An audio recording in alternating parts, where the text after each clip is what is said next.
पार्थ, स्थित प्रज्ञ मनुष्य की बुद्धि स्थिर रहती है, अपने मन पर उसका नियंत्रण रहता है। स्थित प्रज्ञ को भोग और उपभोगों में रस आसक्ति नहीं होती।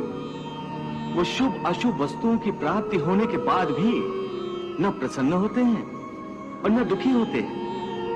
पार्थ, ऐसे महापुरुषों को पूर्ण विश्वास होता है कि ईश्वर सदा सर्वदा उनके साथ है, इसलिए वो किसी भी परिस्थिति में विचलित नहीं होते।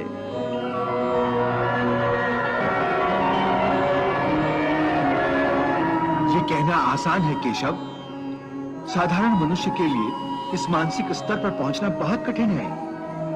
इसके लिए सांसारिक मनुष्यों को किसी दैवीय सहायता की आवश्यकता होगी। तुमने ठीक कहा अर्जुन। भगवत कृपा के बिना कोई भी कार्य सिद्ध नहीं हो सकता। इसलिए मनुष्य को अपने पुरुषार्थ के साथ साथ प्रभु की भक्ति का भी आश्रय लेना चाहिए। हे अर्जुन, परमात्मा की भक्ति करने से मन सात्विक हो जाता है और विषयासक्ति पूर्णतः समाप्त हो जाती है। और यदि आसक्ति का नाश नहीं हुआ तो?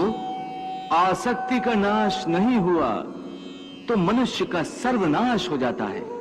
सर्वनाश? हाँ पार्थ, सर्वनाश। हे अर्जुन, आसक्ति के मारे हर मनुष्य किसी भी विषय के आकर्षण और मोह में फंसकर सोते जागते निरंतर उसी का चिंतन करते रहते हैं।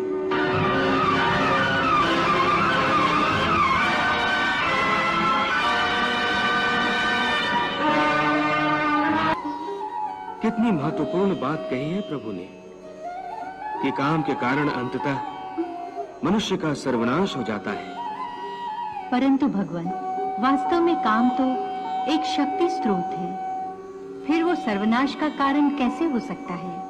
हाँ देवी, आपने ठीक कहा कि काम एक शक्ति स्रोत है जिसके द्वारा मनुष्य जीवन में परमानंद को प्राप्त कर सकता है।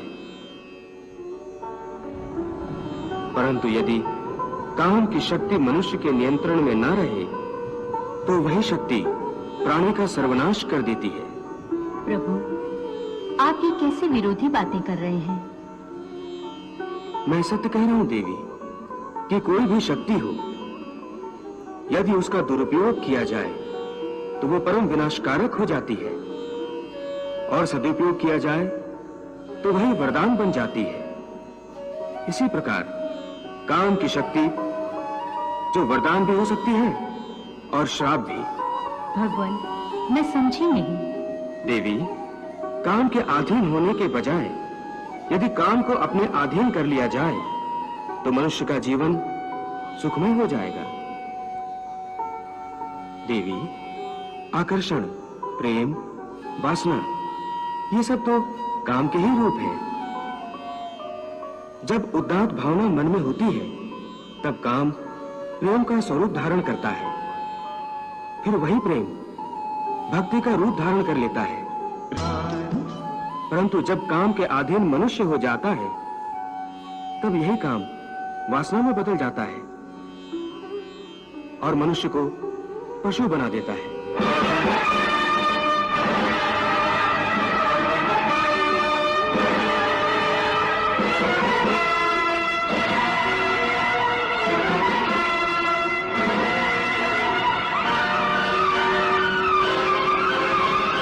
और जब मनुष्य पशु बन जाता है तब अत्याचार और अनाचार का जन्म होता है।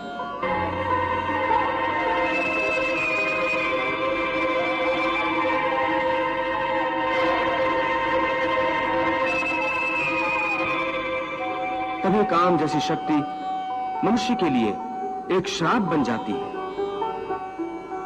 इसलिए प्रभु अर्जुन को कर्मयोग की साधना के द्वारा आसक्ति का त्याग करने की शिक्षा दे रहे हैं।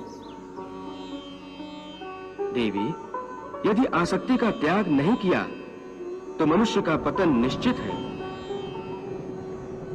क्योंकि आसक्ति तीव्र होने पर काम की उत्पत्ति होती है और यही काम मनुष्य को सर्वनाश की ओर ले जाता है।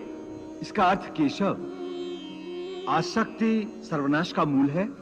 हाँ अर्जुन, इसलिए तो मैं तुम्हें निरासक्त होने को कह रहा हूं, स्थित प्रज्ञ होने को कह रहा हूं, क्योंकि स्थित प्रज्ञ की स्थिति निष्काम कर्मयोग की चरमावस्था है। हे केशव, कृपया स्थित प्रज्ञ का कोई स्पष्ट उदाहरण देकर समझाओ। हे अर्जुन, विशाल और अथाह सागर का स्वभाव स्थित प्रज्ञ मनुष्य की भांति ही होता है। हे पार्थ, नदी में यदि अधिक पानी आ जाए तो उस नदी में बाढ़ आ जाती है। उसकी तूफानी लहरें किनारों को तोड़कर चारों ओर तबाही मचा देती है।